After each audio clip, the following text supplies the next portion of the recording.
We have a wonderful panel of folks tonight, all of whom have been involved in the creation of the new, and some people the former issues of our bodies, ourselves. They come from a wide variety of experiences and expertise and perspectives, and some of them have traveled quite a far distance to be with you tonight. And they're all, I don't know, I like to think they're all sort of heroic in their own way. And I'm going to get to tell you a little bit about each one of them, starting right next to me with Wendy Sanford, who has been a member of the Boston Women's Health Book Collective for 35 years. And served as co-author editor of all previous editions of Our Bodies, Ourselves. As she looks back, she especially delights in her work on the body image, sexuality, and lesbian chapters, as well as her efforts to strengthen the book through the inclusion of disability issues in the 80s and trans issues in the 90s. She's excited about this new version written by so many younger women and looks forward to hearing from them this evening. Please welcome Wendy.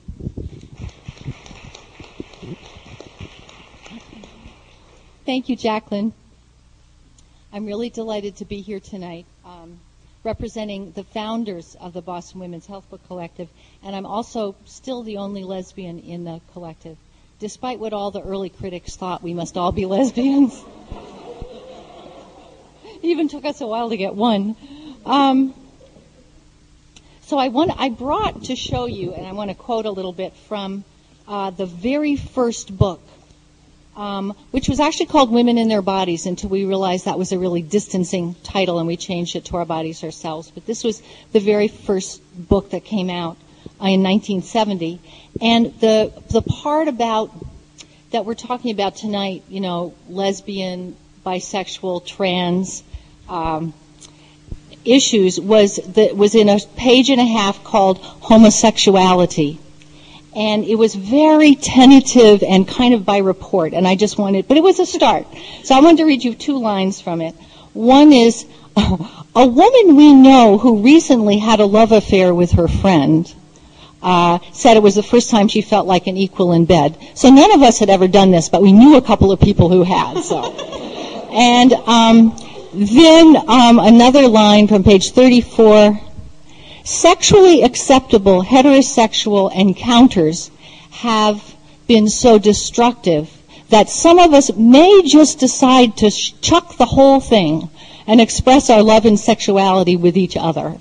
So it was like, we wish, we hope, we want to be free to do this. It was all very kind of hopeful. And then when the book was going to be published by a commercial press in New York, we realized we needed a chapter on lesbians, and none of us had that experience. So there was a group of women from this very area who wrote a chapter called In Amerika They Call Us Dykes. And I think it's the best lesbian chapter we've ever had, and it's certainly the most intense, the most romantic, the most groundbreaking, the most revolutionary. So many people have written to say that book really saved their sense of themselves as whole people. I mean, that chapter did. And we got a lot of letters about that chapter, but since we didn't really know what to say in answering them, the Women's Center in Boston, in Cambridge, right across the street, took that up and answered every single letter for a period of 10 or 15 years. Every letter that women from all over the country wrote in, saying how the chapter had impacted them and asking questions and stuff like that. So I really want to honor Judy Norris and others at the Women's Center who did that. I want to honor Tess and Marla and the many other wonderful Dykes who worked on that first. In Amerika, they call us Dykes.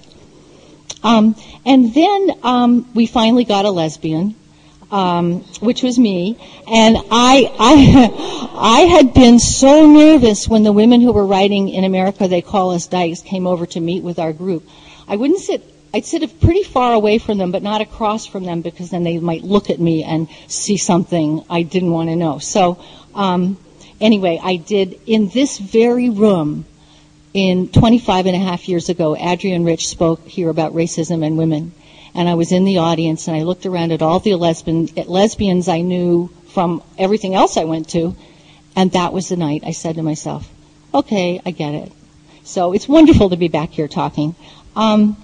And so in 1984, a group of us got together to revise the chapter, and it really changed. We decided there were some wonderful, there's wonderful stuff out there by lesbians. By then we had New Words Bookstore, we had a lot of women's presses, and so we decided to make a less passionate, more informative chapter.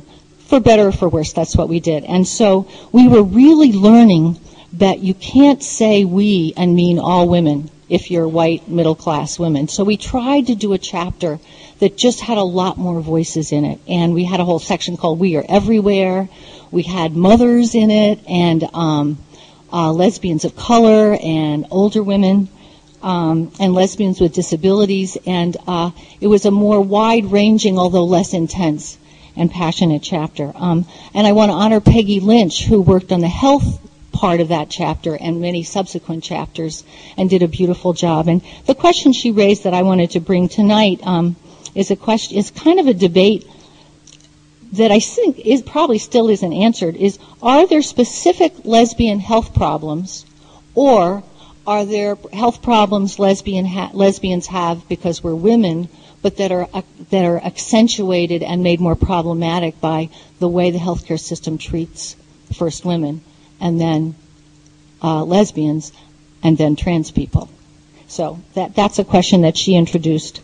And then I just got a couple more things. In the 90s, we introduced much more about bisexuals, and bisexual women started writing, kind of coming out in the book. And then when we did the edition for the late 90s, which I was a senior editor for, I had read Stone Butch Blues a few years before and was just deeply, deeply struck by that book. And I knew we had to get trans issues into our book.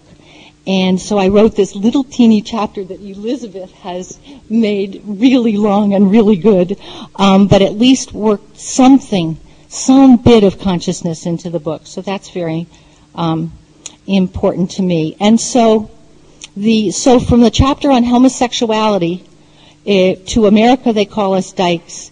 Then the 80s, Loving Women, Lesbian Life and Relationships, which is still one of my favorite titles. And now it's called Relationships with Women, for reasons that maybe the other folks will explain. But I'm really happy to be here, and now I'll turn it over to Elizabeth Lindsay. Oh, okay.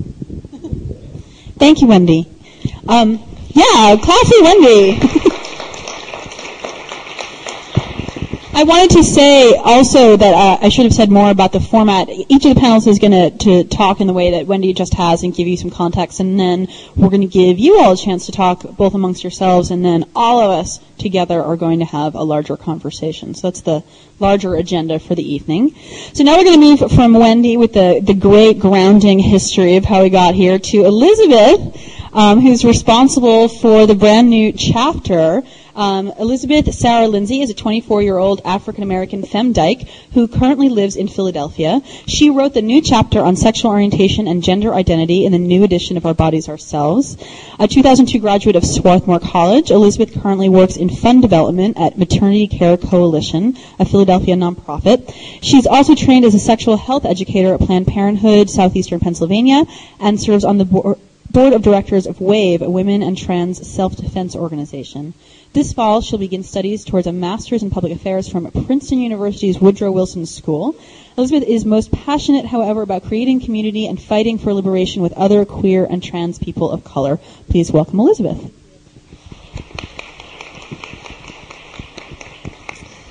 Hi, thanks a lot. So, as Jacqueline just mentioned, I wrote the new chapter in Our Bodies, Ourselves on sexual orientation and gender identity. So I'm just going to talk for a few minutes about some of the main themes that I thought were important in my chapter. My first goal in the chapter is really making clear that our gender is not connected to our biological sex. And while to me and to a lot of trans people this seems pretty obvious, I think for a lot of people this isn't so obvious. So I tried to really make it applicable to everyone and to really make it clear that people have choices when it comes to their gender, and that their gender and the way they dress, the way they talk, their whole their whole being is not connected to their biological sex. So that was one major point of my work. A second issue that I thought was really important is that Our Bodies Ourselves has always billed itself as a book for women by women. And as we move into the 21st century, I felt like it was necessary to kind of think about who is this woman that Our Bodies Ourselves is geared to, and what exactly do we mean when we say this is a book for women? And I felt like it was crucial, as did many of the people I worked with on the chapter, to make the definition of woman as broad as possible for this book. So in my work and throughout the book, I've kind of defined woman. I haven't actually defined woman, but I've kind of geared my work towards anyone who has or ever or continues to identify or live as a woman. So this is inclusive of trans people and non-trans people. And I did a few things that hopefully I think made my chapter more inclusive to a wide range of people. In addition to giving some basic definitions on different kinds of trans identities, I also really tried to incorporate voices of people from across the gender spectrum. So I actually ended up receiving many, many responses to an email that I sent out, over 200 actually, from trans and genderqueer and non-trans people across the country sharing their stories with me. And so I really tried to incorporate their voices throughout. For example, if there's a section in the section on coming out, I have a really poignant story of someone who identifies as an F to M coming out to his mother. So that was something that I feel really proud of in this work. I also tried to address homophobia, heterosexism, and transphobia throughout the chapter. And one of the most striking things to me in terms of the responses that I received is that I received a number of responses from trans women who experienced isolation and rejection from lesbian communities that they tried to enter into. So I think that's something that queer women, queer non-trans women, definitely moving forward need to work on, and I also tried to include that into my work too. What else? I really tried to talk about the differences in what coming out looks like to different communities. I think in today's political climate, we oftentimes see coming out as looking like the characters on Will and Grace, white middle-class gay people who come out, automatically have a great community, can wear a rainbow pin, can have access to all these different resources. In reality, that's not the experience for most queer and trans people. So I tried hard to find stories from queer people of color and queer and trans people of color who have found different ways of coming out, or that coming out looks different. It might mean having a specific queer community of color with whom you can be yourself, but in your work life, your professional life, in your family, in your church, whatever, that you are not out in a traditional mainstream way. I also really found through my stories and was reminded that homophobia and transphobia are still rampant in the United States, and I tried to make that clear as well, because I think it's really easy for me, I live in Philadelphia, I have a very strong queer community, to forget that, and that people are really isolated and people are really struggling still.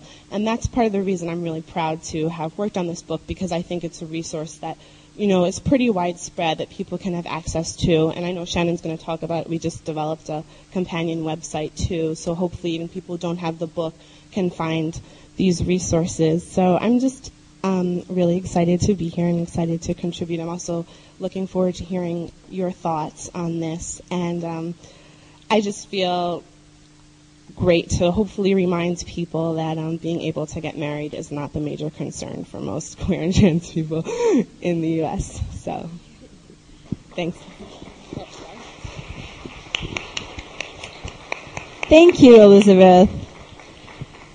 Next up, we're going to hear from Shannon Burning, who is an editor for an independent book publisher focusing on nonfiction in the areas of health, parenting, self-help, biography, film, and politics, and is co-president of Women in Publishing, a social professional networking organization that connects and encourages women in the trade book industry.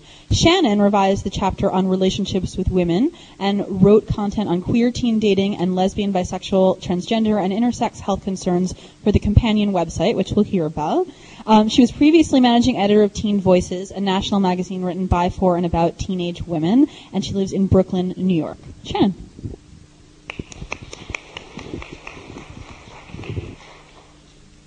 Hi, you'll have to let me know if you have any trouble hearing me. Good? Okay, thanks. So it's such an honor to be here tonight. It's great to be with other people who may have contributed to the book and other people who hopefully will read it and learn from it and help to expand it for the next revision. So I had the pleasure of working on the chapter titled Relationships with Women, and it was quite a huge task because I had basically the last time it had been revised was in 1998, as Wendy talked about, and I really wanted to honor the experiences and the work that so many women had done before me, but also take a look at just how much has happened in the last several years. And it really has been a huge difference in how we're perceived throughout the United States and even the world. So just to give a little background, the 1998 edition really encompassed everything in a way about all things lesbian and bisexual and a little bit transgender in terms of basically going on. It dealt with coming out, how to find our communities, sexuality, relationships, raising children, health and medical care, and even our legal rights, our individual civil rights. So it covered a broad spectrum. And in the last several years, it became clear that it's time that the entire book should address our experiences and our identities in terms of that the parent, the section about motherhood or about fertility should include our experiences as well. And so the coming out material went to the chapter that Elizabeth worked on, and the health and medical material went to other parts of the book.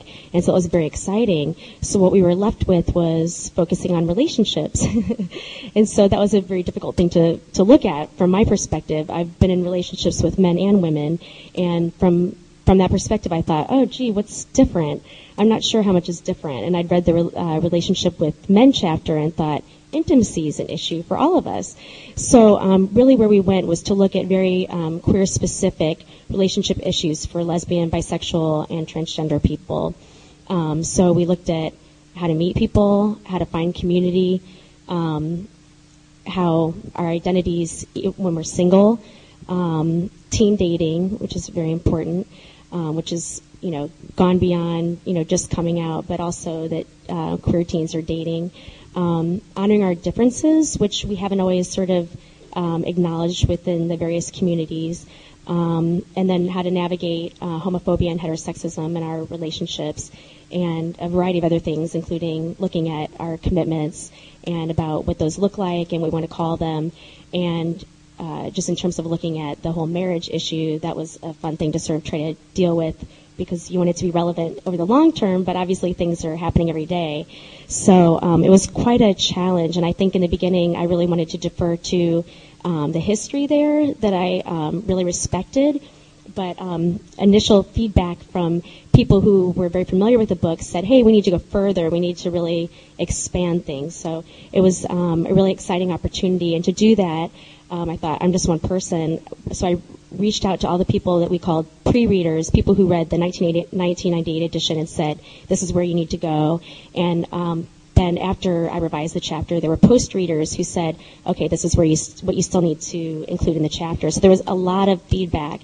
And then in addition, I reached out, like Elizabeth had, online and received more than 100 personal stories from women about their relationship and health concerns.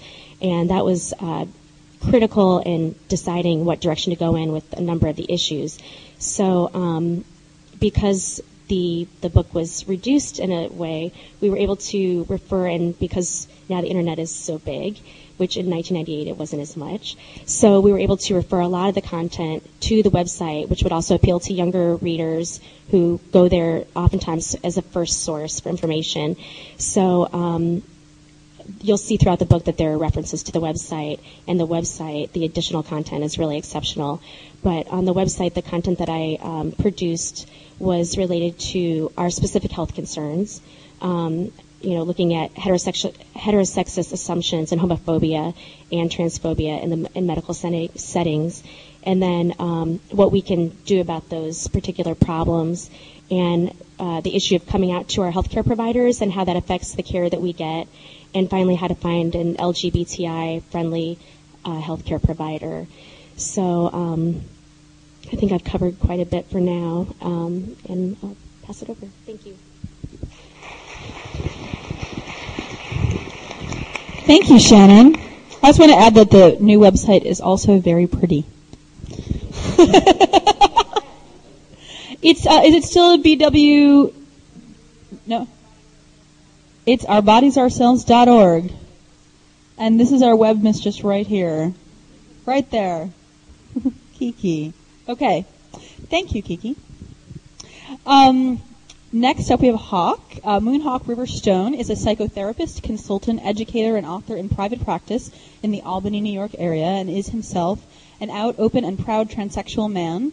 In his clinical practice, Mr. Stone has specialized in working with the LGBT community, especially with transgender people of all ages and their families, with survivors of childhood trauma and people with dissociative disorders for over 16 years. He has presented hundreds of workshops and trainings at numerous conferences, both locally and nationally, and both academic and clinical, on many topics, but specializes in transgender education. Stone is a political activist for transgender civil rights. He's on the board. He is the board chair of the International Foundation for Gender Education, IFGE, and the board co-chair of the New York Association for Gender Rights Advocacy, Inc., Niagara. I love acronyms. Stone recently presented scholarly papers include Gender Identity is for Everyone, Creating a Paradigm for Change at the Manchester, UK 6th International Congress on Sex and Gender Diversity, Reflecting Genders, September 2004, and Approaching Critical Mass, an exploration of the role of intersex allies in creating positive education, advocacy, and change at the Intersex Education, Advocacy, and the Law Symposium, sponsored by the Cardozo Women's Law Journal and Bodies Like Ours, February 2005 in New York, New York. And here is Hawk.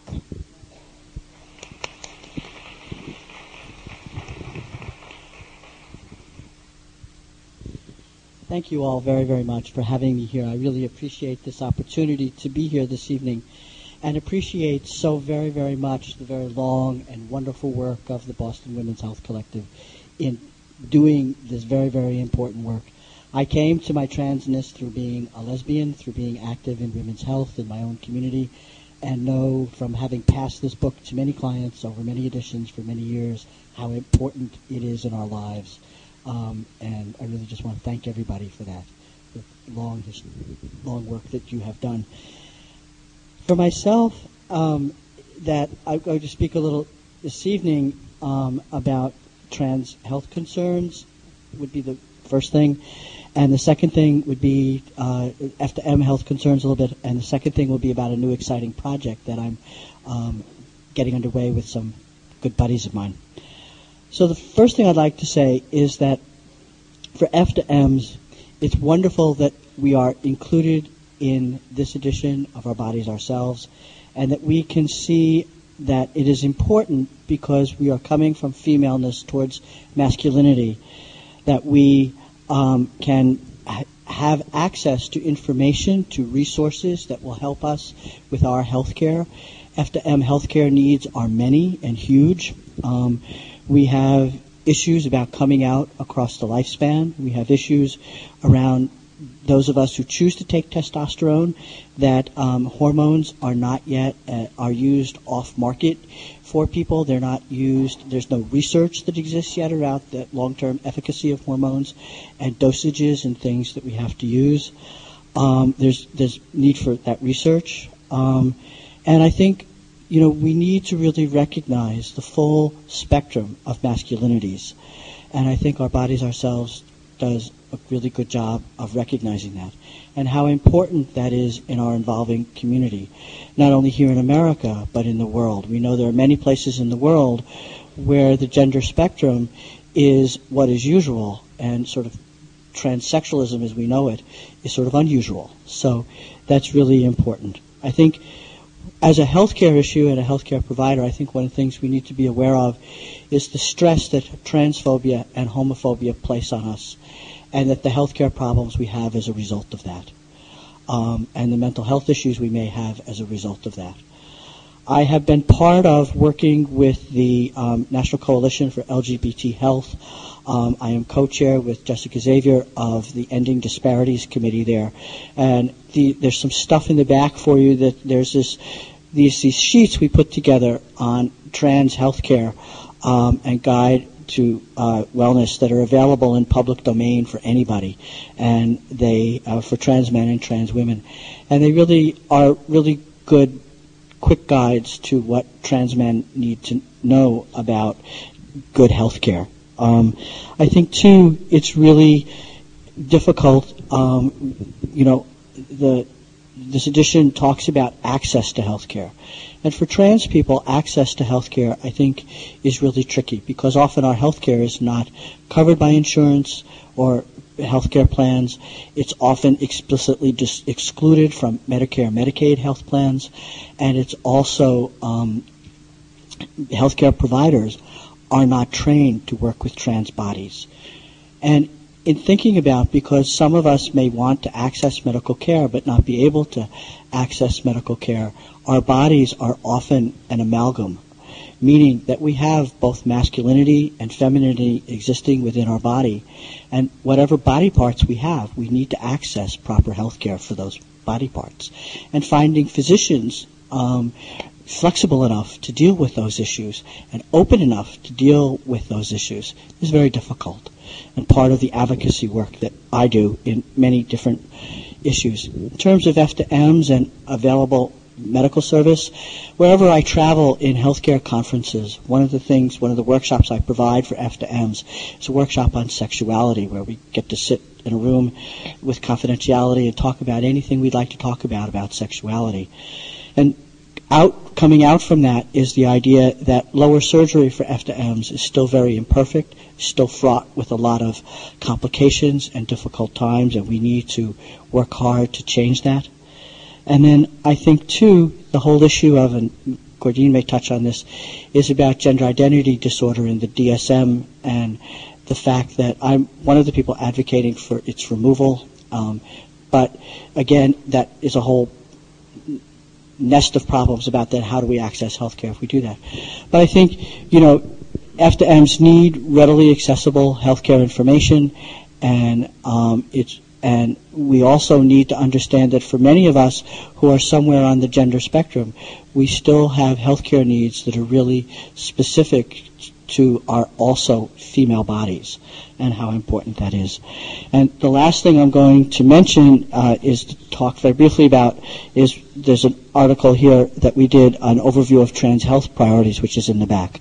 And the last little bit that I'm going to mention very quickly is with Jessica Xavier, who is not able to be here tonight, who I want to honor for all the work she has done in our community, and that I am attempting very humbly to fill those shoes by being here instead of her this evening, is that we have begun working on a collective modeled after the Boston Women's Health Collective to produce a volume called Our Trans Bodies that we are hoping will come out sometime in the next 3 to 5 years with a lot of hard work. And she and I are the initiators of this grand idea, and we're working very hard to get it off the ground. And probably you'll be hearing more from us as we contact people and get rolling and float out chapter designs and those kinds of things. And so I would like to say thank you very much, and I'm very open to your feedback and questions you may have later. Thank you.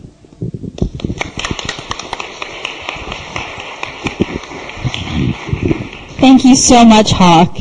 And last but most certainly not least, we're going to get to hear from Gordine McKenzie, who's a longtime activist and professor and director of the Women's Studies program at Merrimack College in North Andover, Mass., where she teaches courses on gender, film, and popular culture, masculinity studies, and global women's issues. She developed and taught the first transgender studies course at the University of New Mexico in the early 1990s. She's the author of Transgender Nation and many articles. She co-founded and facilitated the first transgender and cross-dresser support group in New Mexico in the early 80s. Gordine produces and co-hosts Gender Talk Radio, which you should all listen to. It's really great, with her life partner Nancy Nangeroni, who is also the founder of Gender Talk and happens to be here with us tonight as well. Gordine.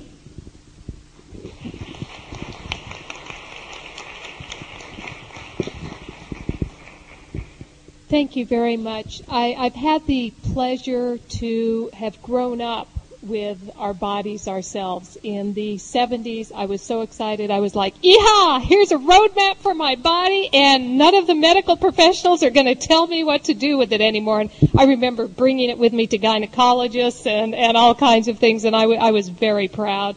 I recently bought a copy of Our Bodies Ourselves for my women's studies students, and it has been taken out all the time. They're checking it out, and one of them just told me, hey, my mom gave me a copy from the 70s, and I'm so excited. And I'm excited tonight and want to thank everyone, Heather, everyone on the panel, Kiki for the website, and all of you that have worked very hard. Esther, Nancy, I know we're post-readers you actually wrote, Esther, and Nancy and I were post-readers for the section on gender identity, and how nice to see that section really, really expanding and getting large. What I'd like to kind of focus on are some maybe footnotes in terms of how we look at trans bodies and how trans bodies are made invisible in our culture.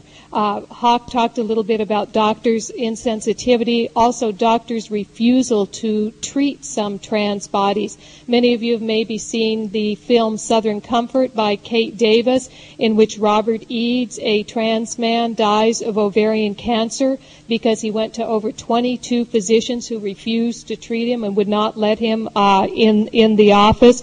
There's so many issues. Leslie Feinberg has written about being left out in hallways with no one to treat her for anything because people laughed at her body.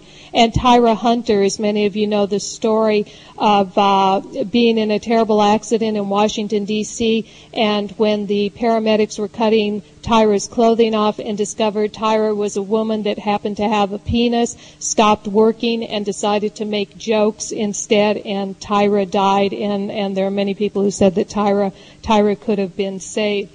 There's so many issues. Hawk touched on some in terms of where's the research on hormones that we desperately need.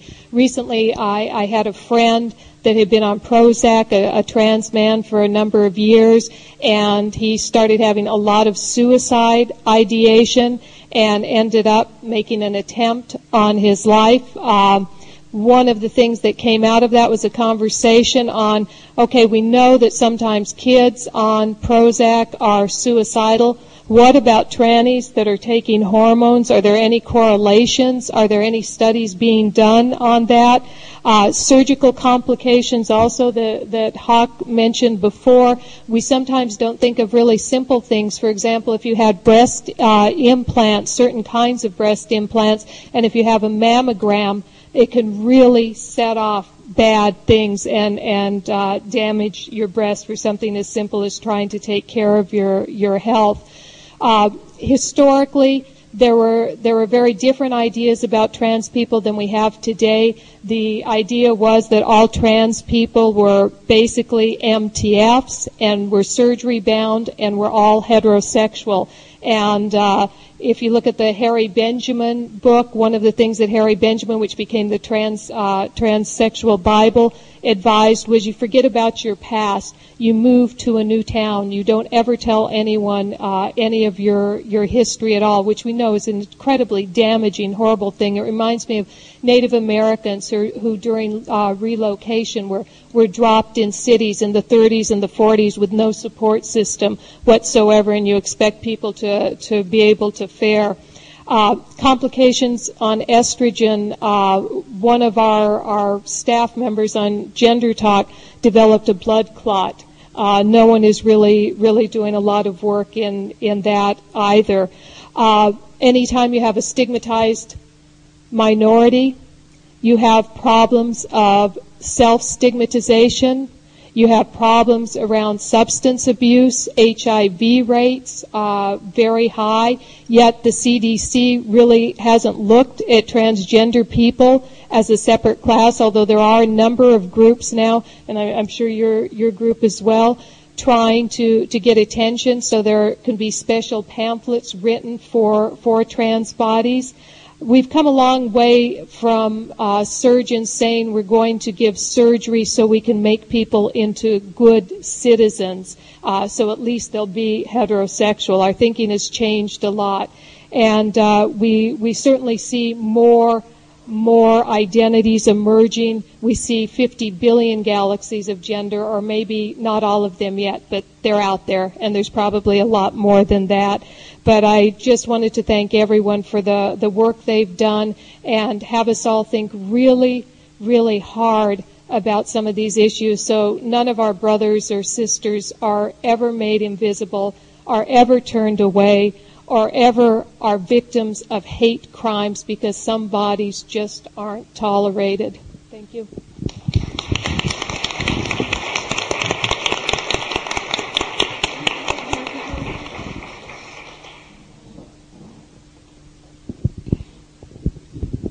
Thank you all so much. So that's just like a little taste of what's in the new book and all the thinking that's gone into it and the activists and wonderful people behind the book.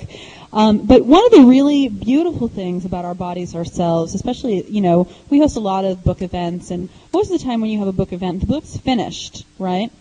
So you don't get to give feedback about how you'd like the book to change and grow and address your needs better. But that's not ever true about our bodies ourselves.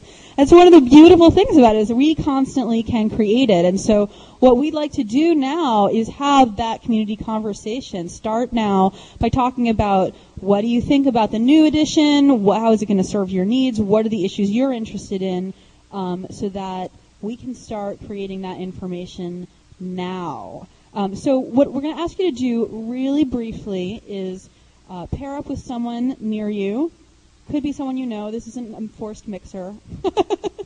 And we're just going to give you two really brief questions for you to spend just a couple of minutes talking about, just to get you thinking, get you talking, and then we're going to open it up and have a larger conversation. So just take a second and identify someone near you that you can chat with and introduce yourself to them if you don't know them.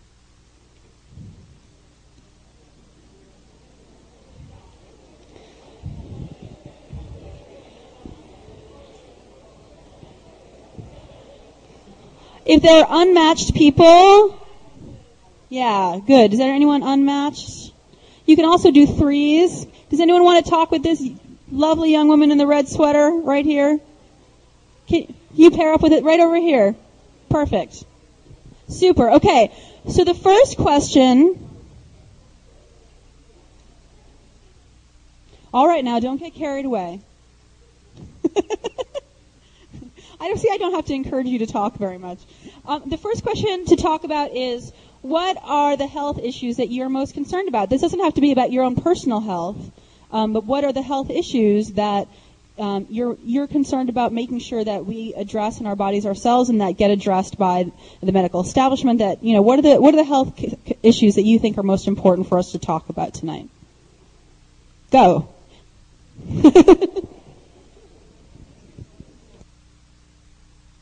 We're talking. That's great.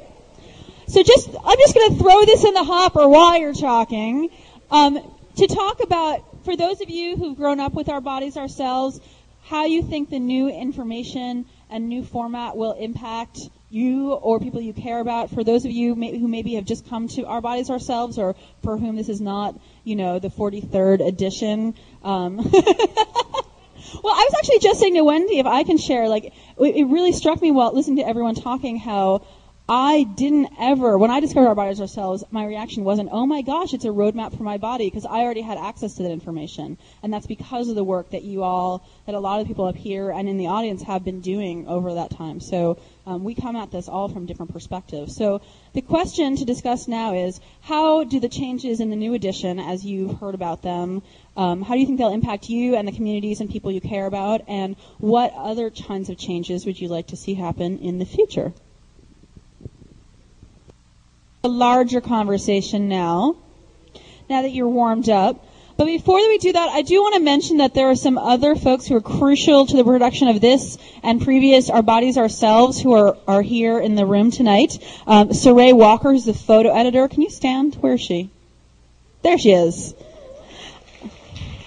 Heather Stevenson, a managing editor. Where's Heather? And Joan Ditzione, who's a founder of Our Bodies Ourselves and revised the Growing Older chapter. And we may be missing people. Are there any other people in the room who've worked on this edition or any other editions of Our Bodies Ourselves? Stand up. Stand up so we can cheer for you. Yeah. Thank you. Our humble, humble gratitude. Okay, so now this is a big open conversation. You can ask questions of the panelists. You can ask questions at large. You can make comments and statements, give suggestions, whatever it is that you would like to say or discuss. This is the time. My only request is that you speak into the microphone so that we can all hear you. So I'm going to be a little Oprah-like in that sense. Here I come, because we only have one microphone tonight. So Great. And also if you can say your name. My name's Carrie Percival. My question is for you, Wendy. I heard that Our Bodies Ourselves originally was, the people that were working on it originally were partly influenced through reevaluation counseling. Was that true? Have you heard of that? Yeah, reevaluation, co-counseling, yeah. No. So I'm just wondering, to what extent is that still true, or are people still using RC as an activist tool, since it kind of came out of that time period of finding a way for people to have a voice and find their political strength in discharging feelings that are in the way of getting them what they need, blah, blah, blah. Thanks, Carrie. There may be people here who could speak about reevaluation counseling more than I can. I think we were more influenced by leftist politics and by work in the civil rights movement. I don't remember anyone in the original several editions speaking about RC much. So, but is there anyone else here who knows differently? I mean, we had some strong influences, but I think they were the left, the civil rights movement.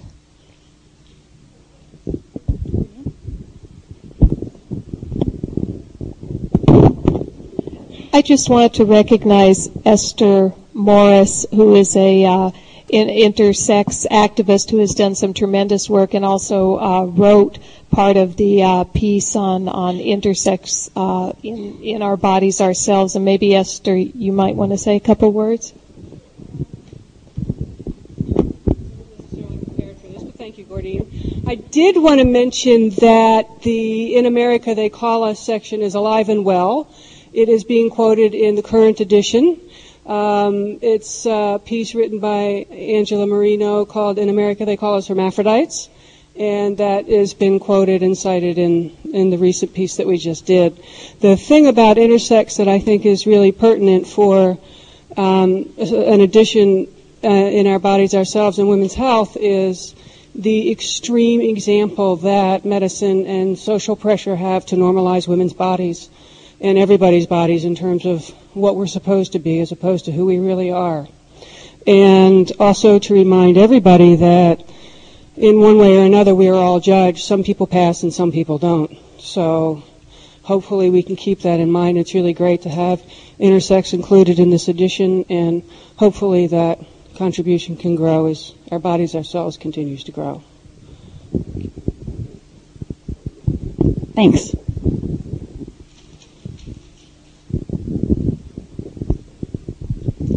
My name's Jacqueline. I was the editor for the 2 medical chapters in this edition of Our Bodies, Ourselves. One of the things I was concerned to do was to address conditions that affect everybody but affect women differently than they affect men. And for that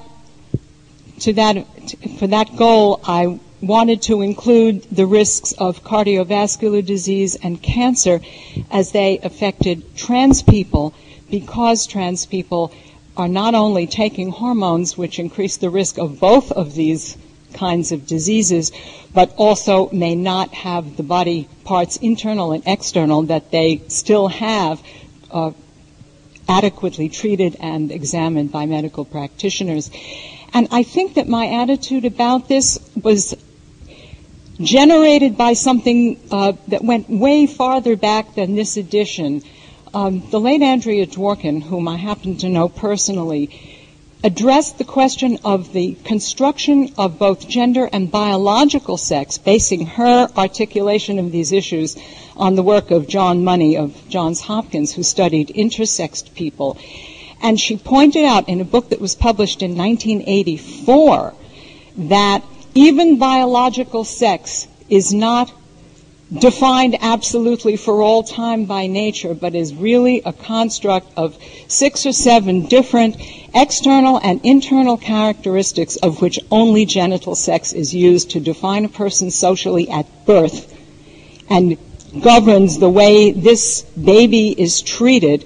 Then if the other things manifest themselves later, depending on whether there's parental panic, mental problems, social dysfunction or whatever, the person may be pressured into going toward one end of the spectrum or the other. And I think that's really important, because what it suggests to me is that all of us, no matter how we identify biologically or by gender or by relationships, need to be aware that what's on the outside may not tell every practitioner we consult what's on the inside, and that if they don't find what we're suffering from right away, they'd better test for something else, and we need to know what that range is so that we can nudge them. And I hope that what we've done in this edition, pointing up some of these issues, will have repercussions and carry over into more work in the next edition. Thanks. Thank you.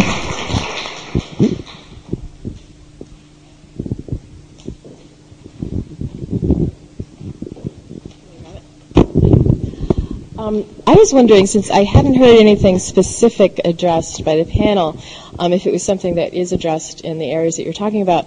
In terms of biphobia, I heard people talk about homophobia and transphobia, but if biphobia within the community is addressed at all. And also, are bi women discussed and sharing their own stories in a very distinctive way, and not just lumping lesbian and bi women together and really seeing their concerns and their health issues separately.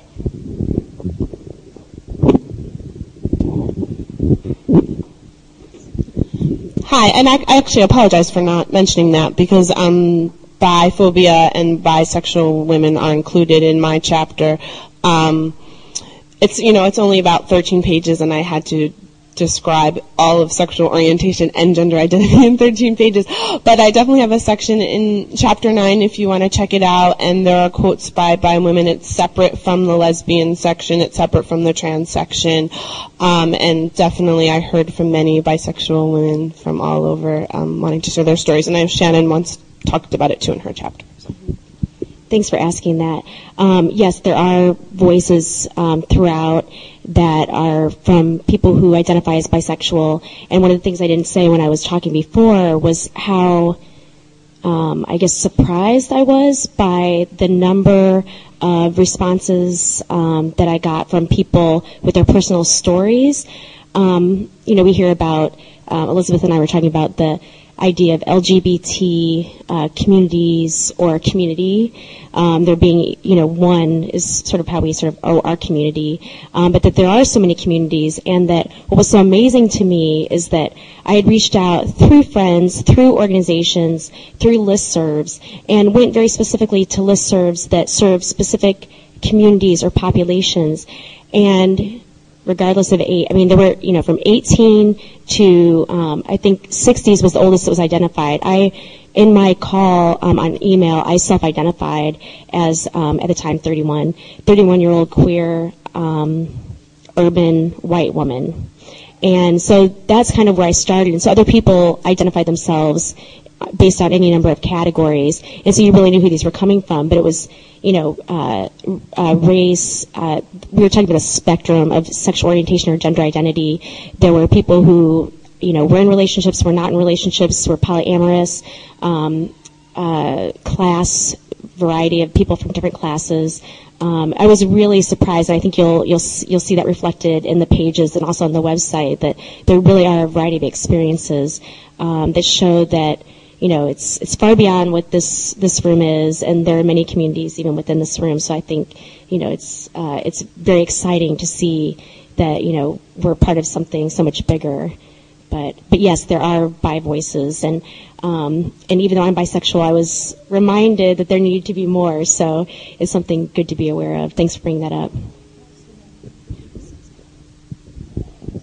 Lynn Rosenbaum, who couldn't be here tonight because she's teaching a class, is the person who wrote the sexuality chapter. And she's also quite active in bi circles in the Boston area, so that's another strength of the book.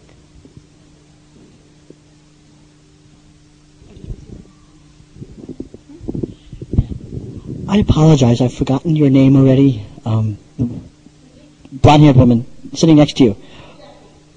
Jackie? I'm hearing impaired. Jackie? Jack. Okay. I wanted to comment a little bit on what you were saying about trans health and hormones and issues.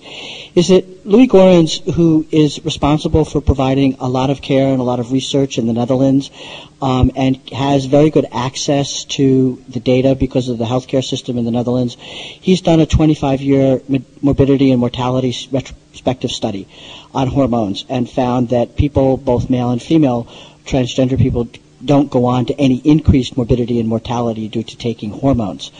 But what I would say in my clinical practice, what I have observed is that when people are moving across the gender divide, is that if their biological parent, say their father, and they're moving from femaleness to maleness, carries a gene about a particular illness, I will ask that person to watch out for that much more carefully, because I've seen enough anecdotal cases in my practice that there's something that happens on the testosterone that switches that on sometimes, which is so.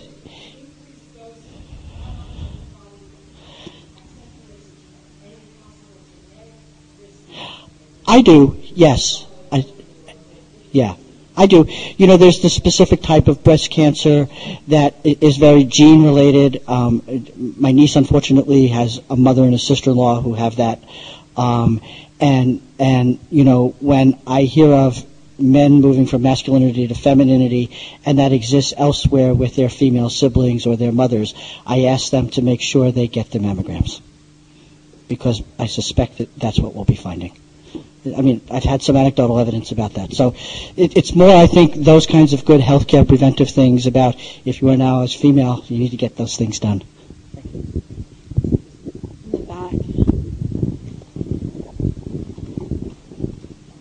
Hi, I'm Liz, and I have a list of questions, so I'm going to go through them really quickly, and if you don't get to answering all of them, that's fine. It's just stuff I wanted to throw out there.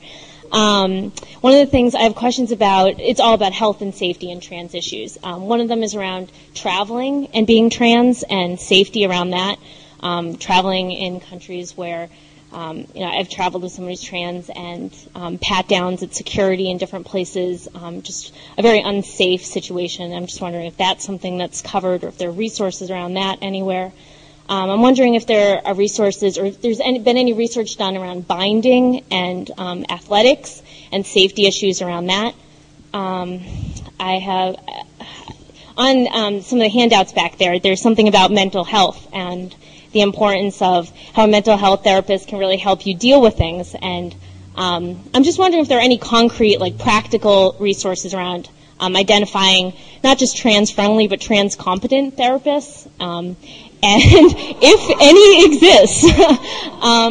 And, if there are resources around, either getting referrals, getting, good referrals for trans competent therapists, also if there are resources around kind of questions to ask to kind of screen therapists. And then also I'm wondering if there's any documented kind of insurance battles around people whose, there isn't someone covered within their insurance who's trans competent, but they find someone else who is, and kind of making a case for the insurance having a responsibility to make sure that you have a provider that's really meeting your needs.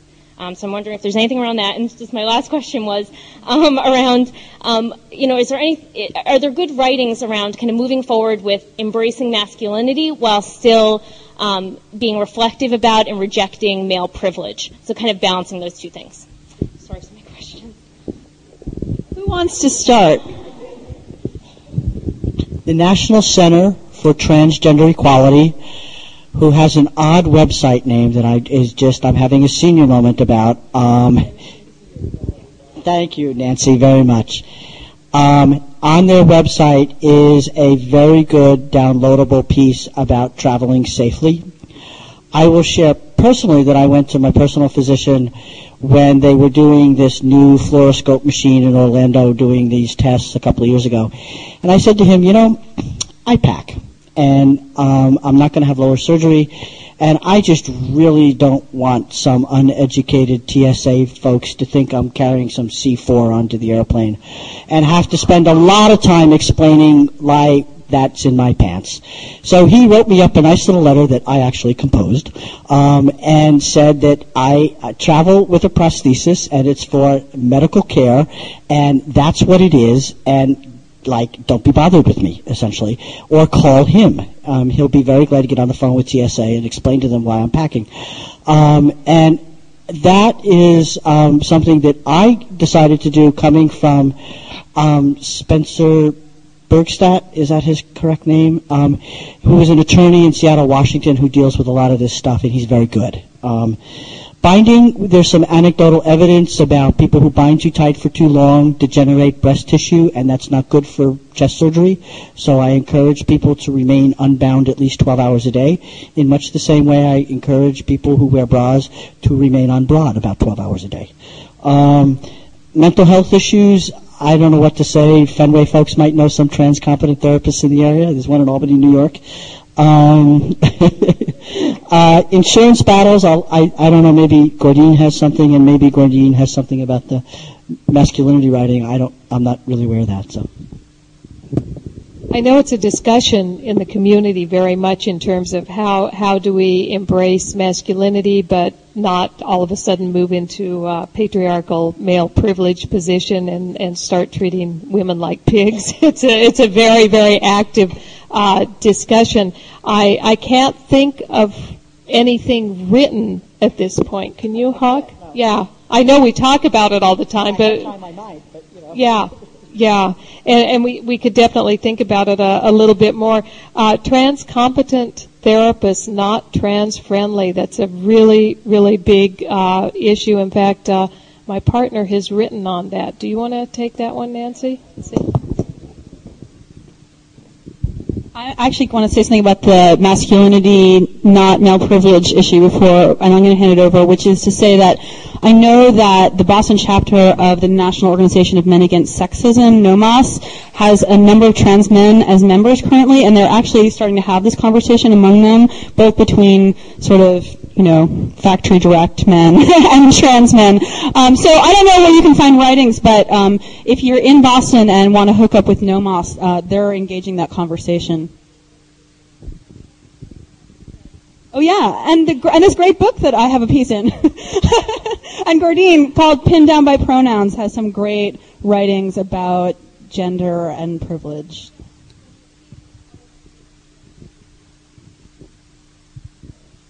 Maybe I won't stick the camera on myself for this. Anyway, finding competent therapists is one of my pet peeves.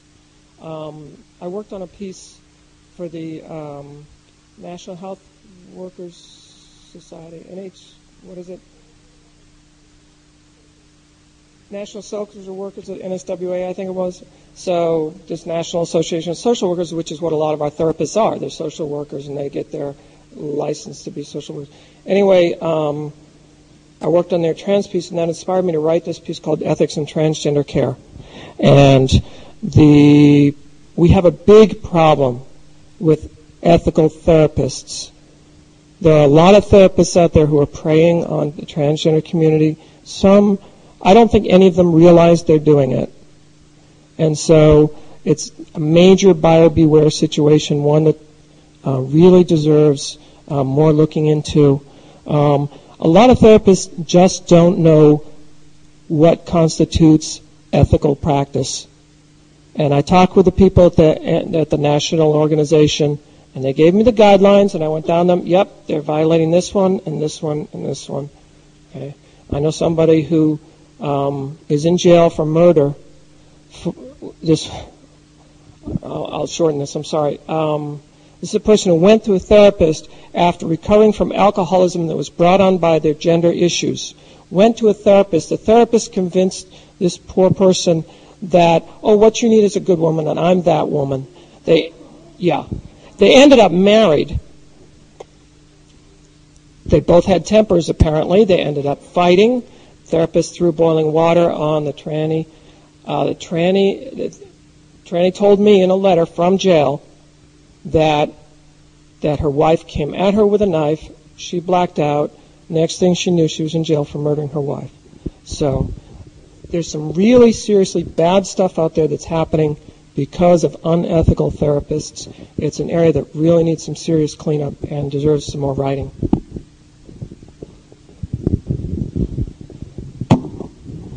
I have a dear friend that is a trans man that has worked in health care and specifically in counseling that made a comment to us a while back, and he said that for so long we were just so desperate to have any friends that we let anyone into our community. And some of the people that were let into the community tended to be very predatory and did not have any boundaries. And there are a number of people who can address very intense horror stories around that. So I was really pleased that you were saying not trans-friendly, but trans-competent, because that's incredibly important. One of the things in terms of asking is, who have you treated? How many people have you treated? What is your approach? Is it just a cookie cutter approach? Is everyone that's coming out gonna seek the same solutions? Or are you willing to listen and realize that there are a lot of different places that people are going to fall on the gender circle? And just really talk about boundary issues as well. I think with your therapist is incredibly important.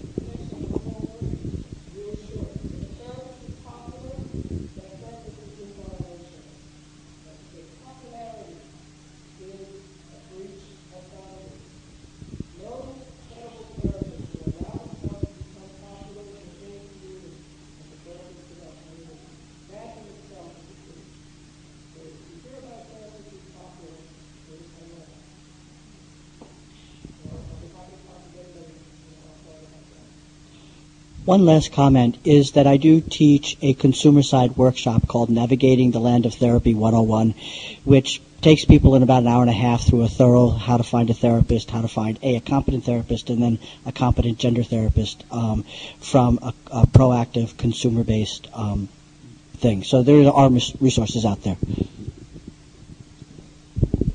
I want to take one moment to acknowledge that Judy Norsegian has joined us, one of the founders of Our Bodies Ourselves, and on the editing team for the new edition.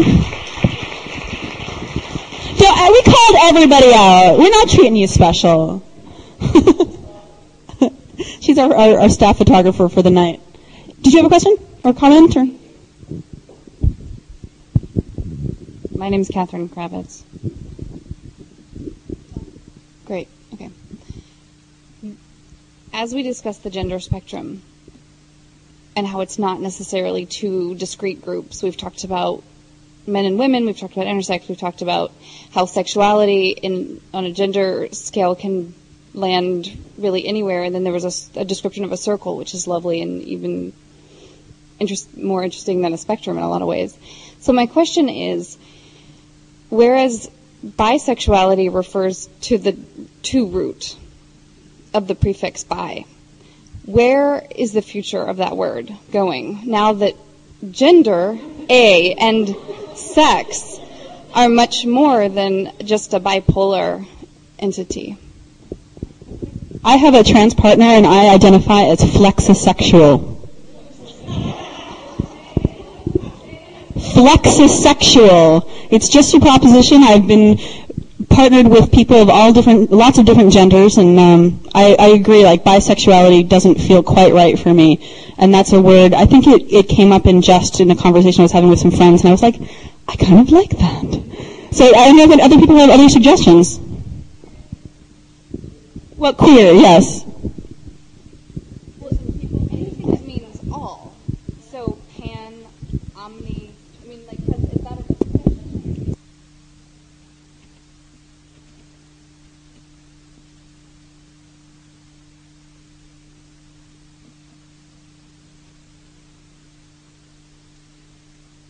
Hello? I read a story about another woman who's with a trans person, and actually this was related to the question I had to ask too, who identified as transsensual, which is another interesting word. But, okay, here's another question then. So we have these great terms, but, like, how do I talk to my mom about this? That's what I want to know. Because my mom knows the word lesbian, and she knows the word straight, and after that, we get into really murky territory, and she doesn't like it. So if anybody has any suggestions, I would love to hear them. But I was also wondering what kind of resources are in the book, because I haven't been able to read the newest edition yet, but for partners of trans people, partners and allies and friends, but people who are trying to really actively support the trans community, in all kinds of different circumstances.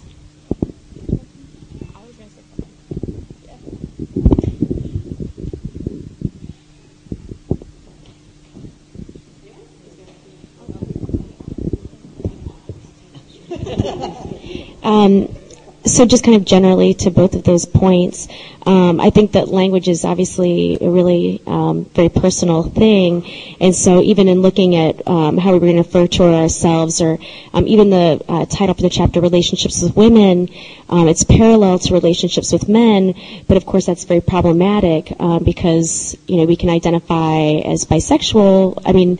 Anyway, so our concerns need to be dealt with in both chapters, for those of us who are bisexual, which they are, and transgender voices are included in both chapters. But the use of the word queer, basically we use either LBT, lesbian, bisexual, and transgender within the relationships with women chapter, or the word queer to be sort of more encompassing. And I know that I'd maybe be interested in hearing from Wendy if she feels like adding to this, but that I think, younger generations are more comfortable with the word queer. Some absolutely aren't. When I came to talk a little bit about our bodies ourselves at the LGBTI Health Summit in August, there were people who were all over the map whether they were okay with that word or not okay with that word. And so that was even a very interesting conversation on its own, and not separated by a generation or anything like that.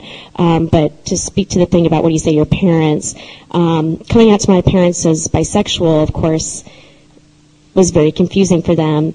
But actually I prefer to identify as queer, but for some reason I can't sort of say that to them. So we all have I thought bisexual sounds more normal. I don't know. So anyway, it's I think an issue for many of us.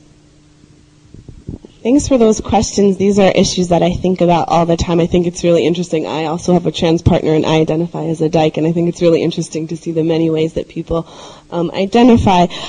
Something that came up for me when I was writing my chapter is I write, all about how there's many genders and genders and galaxies of gender, which is something that Gordine first came up with, and then I start talking about bisexuality, and that there's a major disconnect there. So I would love to hear from the audience more if anyone has other ideas.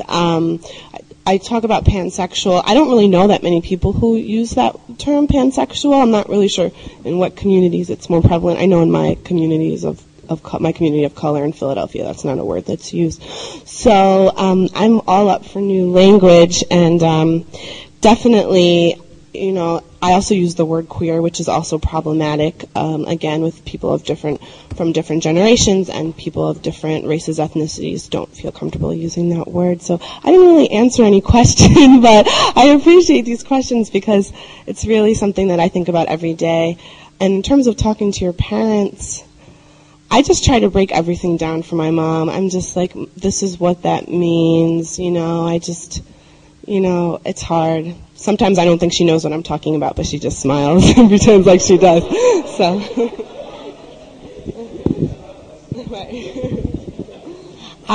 I don't want to lose the question about are there resources for partners and friends and family of trans people. And the great thing about having a web companion is whatever we come up with here doesn't have to wait till the next print book. So it's a really important question, so I'll pass it on. Does anyone in the audience have resources? Before we go to that, I did want to say one thing that when we're looking in the chapter on relationships with women, there is a section really looking at finding our communities, and there are some resources in that section about for people with trans partners. And I think that it would be great to do more for the companion website and to hear from other people.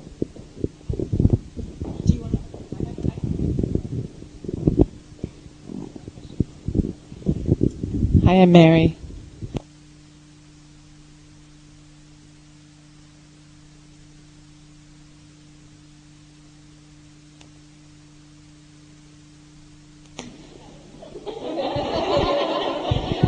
I wanted to say there is a website, butchdykeboy.com, on which there is a partners column, which is called something. I can't remember what it's called. But anyway, it's by a partner of a trans person. And on her column is a link to a Yahoo support group for partners and friends of trans people. With a Y. It's with a Y. And it's all one word. And I also I have the mic, can I just tell a little story? I was talking to my partner back there, my conversation partner, about of answering the questions. Anyways, okay, am I on TV? I came across Our Bodies Ourselves, I think it was the second one in 1974 when I was 12, and I grew up in Canada. And so the chapter in Amerika, they call us Dykes, was illuminating for me because it made me sort of understand what I was feeling about one of my best friends, but it also made me feel like, okay, well, I got to go to the States to get some of this to happen for me, because I didn't see anything like that in my neighborhood. And so it's kind of ironic that I ended up in Boston, where a lot of things have happened for me. But in my adult life, I met some people who I told them where I come from, which is Halifax, and they said, oh, I was in Halifax in 1976, and we went to the public gardens, and we saw these dykes, and we met up with them, and we went to this bar, and I said, oh, I didn't know they were there. I didn't know they were there. Anyways, I just wanted to share that little anecdote. And thanks for all your work and everything. Should I pass this?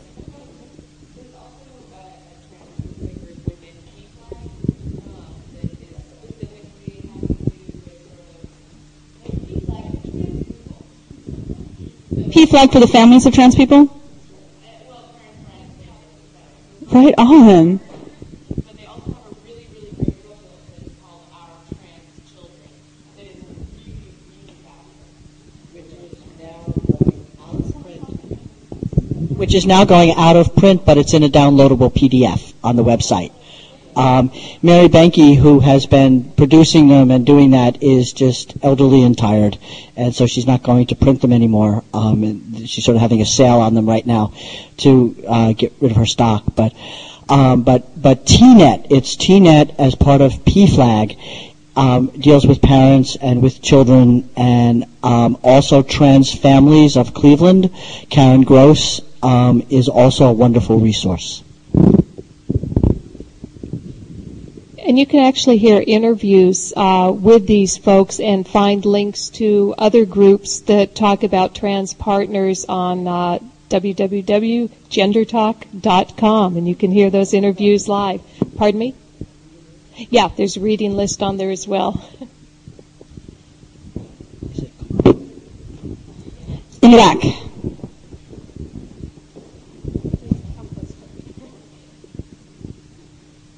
Great. I get to ask a question now. I'm curious how the issues of being bisexual and finding community and being bisexual and being bisexual within the larger GLBT community and the biphobia that exists, if and how those are addressed in the book.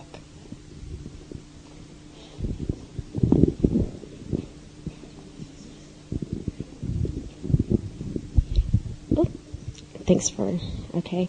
So, we talked a little bit about that, and I think that I didn't in particular use the word biphobia in the piece in particular about in either the relationships chapter or the health concerns material that's on the website. And I think that was important for me to hear today, and I know with all the people who reviewed it, I don't think I really heard that word used, and so I think that's an important word to use. And in my mind, I think it was homophobia was encompassing, but I really want to acknowledge that I hear that being said today, and that's definitely something that that's now more in my awareness, I guess. But throughout both the relationships with men chapter and relationships with women chapter, again, there are bisexual women who've spoken out about their experiences, and I think that within the context of many different subjects, those experiences are explored. So through all the relationship issues that are picked up, those voices are included. So I think after more people have seen that, I would love any feedback, and I know Our Bodies Ourselves would appreciate any feedback. I mean, the book is a very stable thing, but the website less so, and I'm open to, expanding material. Kiki might, be kind of tired of me, but definitely, we can continue to make it better, and that's true of anyone who's here after you look at the material. I would really appreciate your feedback. Thanks. Me too. We're just going to take 2 more questions or comments, and then our panelists are going to get a chance to have a quick last comment, and then we'll do evaluations. Kiki. I just wanted to quickly say that if people want to give feedback to lots of different revisers, wrote lots of different content pieces that are on the companion website. And if anyone wants to give feedback specifically to them, you can click, there's a little button at the bottom of the webpage that says feedback, www.outofbodiesourselves.org, that says feedback. And if you say anywhere in your note that you specifically like this person who wrote the particular material to get your email, we will make sure that they get that. Thank you. Who's got one last question or comment? Over here. It's Catherine again. I'm a little bit of a language fanatic, and whereas bi means something very specific to me, and I feel like every time we say bi, we exclude people. It also occurred to me that every time we say he or she, we exclude people, and I haven't read that chapter yet, so that may have been addressed, but just the variety of ways that people address that spectrum in pronouns, and which I know I'm sure you know exists, like the Z, and then there's other options like that. But I just wanted to put that out there that if you haven't included that would be great for next time. There is stuff the best. Good work. Well, you all have this has been a great conversation. I want to encourage you all to continue it even after the formal part of the presentation is done. But before that happens, I'm going to turn to our fabulous panelists and ask for some last quick thoughts or comments or anything. Well, I guess this evening shows, for me, why it's been such a privilege to be involved in this book for 35 years. These are good topics, and I think the book will change because of it, so thank you. Just wanted to thank everyone for coming out. It's been really wonderful to talk to you all, and feel free to ask me any other questions or suggestions. So thanks again. I also want to thank everyone, and I appreciate the work that each of you is doing individually to, I guess, put more out there about our health concerns, as varied as they are, and doing what you can to help people find the answers, in the medical care field, and, sharing resources among ourselves. Thanks. I want to say thank you. I feel very honored to have been here tonight, and I also am really enthused by people's comments and questions and suggestions in the conversation. It really means a lot to me and tickles my brain in wonderful ways, and I know will help not only my endeavors, but the endeavors with our bodies ourselves keep making the book just more and more. Thank you very much. I want to say thanks, and what a strength for collaboration, and what a wonderful model to have so many people cooking and working on all these great ideas. And just beware to all of us that we're in times where things are changing very quickly and in many, many good ways in the area of our bodies and sex and gender.